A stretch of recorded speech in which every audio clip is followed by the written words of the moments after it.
Welcome to ProStructures Concrete Modeling Learning Path. In this video, you will learn how to use Fold Slab feature. First, isolate the slab by selecting it, holding right mouse button and selecting Display Set.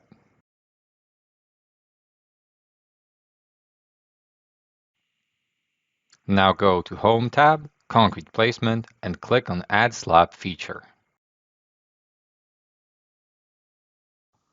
Then in the Fold section, set the height to -1 foot and the offset to 2 feet.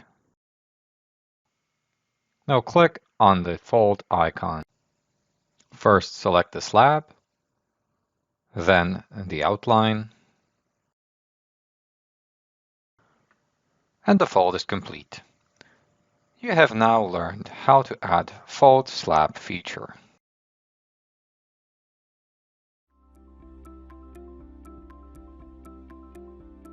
If you found this video helpful, please give it a like. If you want to see more such series, consider subscribing to our channel.